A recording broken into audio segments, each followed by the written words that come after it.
Saudi अरब का vision 2030 क्यों है खास? कैसे आज सऊदी अरब मॉडर्न लाइफस्टाइल की तरफ बढ़ता जा रहा है? क्या है वहाइज्म जिसका सऊदी अरब से गहरा नाता है? यहाँ कठोर कानून किस वजह से बनाए जाते हैं और कैसे आज सऊदी रिलीजियस स्ट्रिक्टनेस को दूर कर रहा है? आइए सब जानते हैं।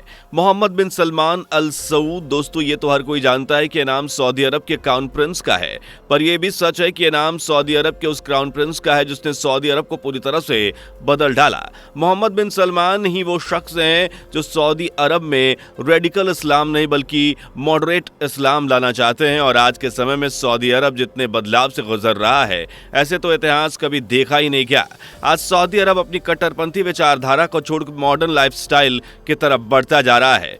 किस समय पर सऊदी अरब दुनिया का वो देश हुआ करता था जो इस्लाम में किसी प्रकार के धार्मिक और सोशल चेंजेस के बिल्कुल खिलाफ था। वो सऊदी अरब जो पूरी दुनिया के कट्टरपंथी गढ़ों का रहनुमा हुआ करता था, आज वही देश अपनी कट्टरपंथी को छोड़ लिबरल आइडियोलॉजी की ओर बढ़ता हुआ नजर आ रहा है।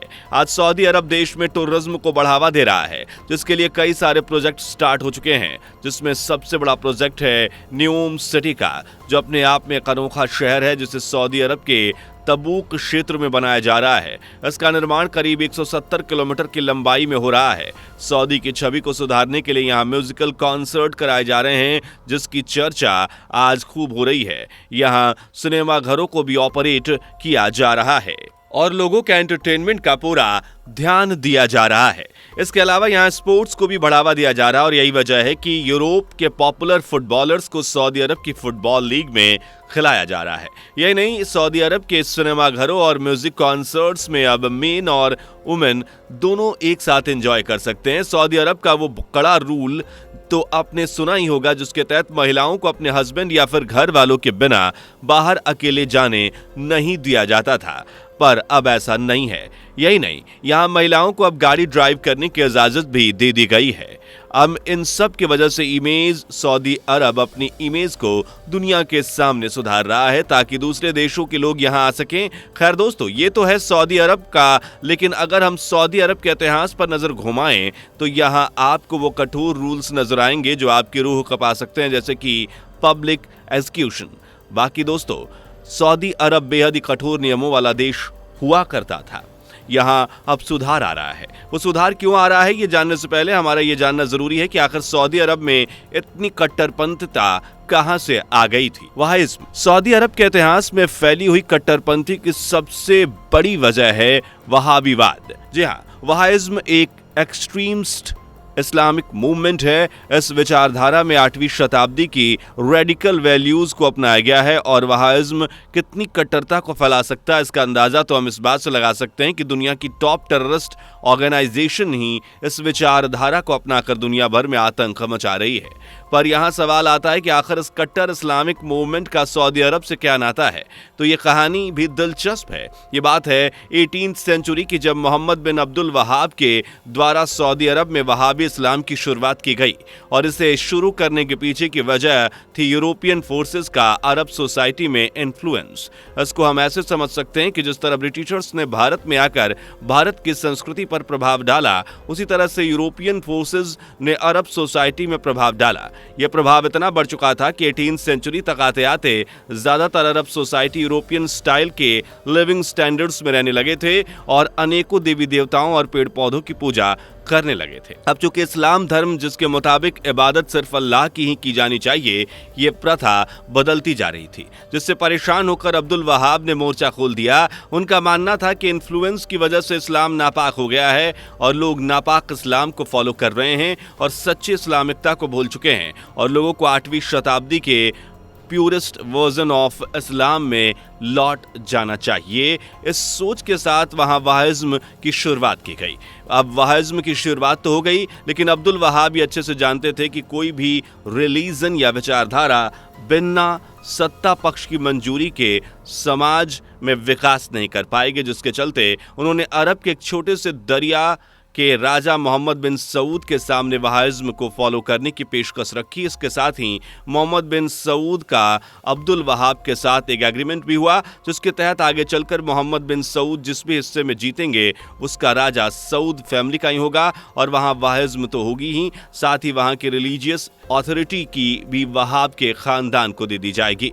इसके बाद साल 1932 में तब के प्रिंस अल ई सऊद ने वहाबी इस्लाम को स्टेट रिलीजन के तौर पर अपनाया और उस एग्रीमेंट के चलते वहाब के वंशज ही आज तक सऊदी अरब के हाईएस्ट रिलीजियस अथॉरिटी हैं। इस रिलीजियस अथॉरिटी का सऊदी बादशाहों पर काफी गहरा असर पड़ा है और आपको बता दें कि शुरुआत में सऊदी बादशाह सऊदी में कोई भी कदम उठाने से पहले रिलीजियस अथॉरिटी से बातचीत किया करते थे, पर रिलीजियस अथॉरिटी उनके उन सभी कामों को करने से मना करती थी जो इस्लाम के खिलाफ थे और इसलिए चीजें धीरे धीरे बदलती गईं और अब अरब बादशाह अक्सर उनके फैसलों को मानने से इनकार करने लगे, जिसके चलते सऊदी अरब में वेस्टर्न लाइफस्टाइल बढ़ने लगा। सऊदी अरब की वेशभूषा, खान पान और रहने सहने सब कुछ वेस्टर्न लाइफस्टाइल से काफी प्रभावित होने लगा।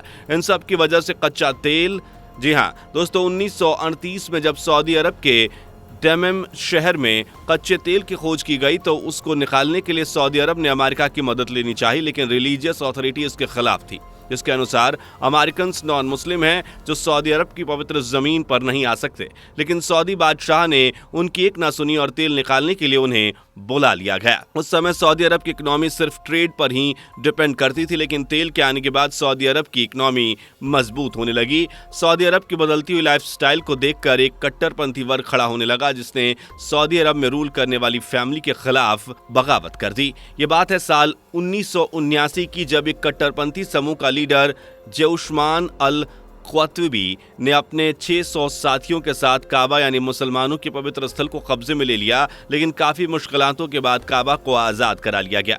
इस घटना के बाद हाउस ऑफ सऊद यानी रूलर फैमिली ने एक बार फिर कट्टर वहाइज्म को फॉलो करना शुरू कर दिया। यही नहीं, इसके बाद सऊदी अरब में रिलीजियस पुलिस की स्थापना भी हुई और इसी पुलिस ने कई कठोर रूल्स निकाले, जैसे नमाज के समय सड़कों पर लोग नहीं होने चाहिए, महिलाएं बिना बुर्कों के घर से बाहर नहीं निकल सकती और इस तरह के कई कठोर कानून लाए गए। और इतने समय से चली आ रही रिलीजियस पुलिस की तानाशाही के चलते ही सऊदी अरब को जो इमेज का नुकसान हुआ वो एक इस्लामिक रेडिकल के रूप में हो गई। लेकिन सऊदी अरब में सबसे बड़ा बदलाव साल 2015 में जब आया। सऊदी अरब की राजगद्दी पर बैठे सलमान बिन अब्दुल अजीज अल सऊद जो आज भी सऊदी के बादशाह हैं, और इससे बड़ा बदलाव आया साल 2017 में जब बादशाह ने क्राउन प्रिंस की गद्दी पर अपने बेटे मोहम्मद बिन सलमान को बिठाया, जिसके बाद क्राउन प्रिंस ने यह निर्णय लिया कि मुझे विश्वास है कि मिडिल ईस्ट नया यूरोप बनेगा। आने वाले सालों में सऊदी अरब पूरी तरह से चेंज हो जाएगा। यह सऊदी अरब की लड़ाई मेरी लड़ाई है। क्राउन प्रिंस का ये विजन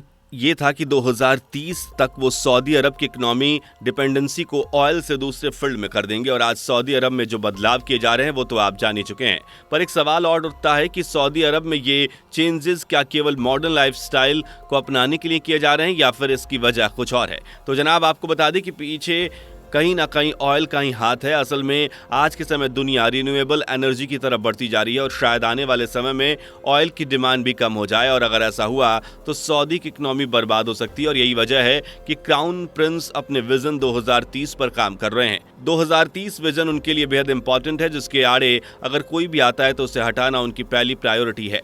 अगर इसी वजह से उनको पहले रिलीजियस पुलिस की पावर को कम करना पड़ा ताकि रिलीजियस स्ट्रिक्टनेस को कम किया जा सके। तो दोस्तों आपको क्या लगता है, क्राउन प्रिंस का ये विजन 2030 तक पूरा हो सकेगा?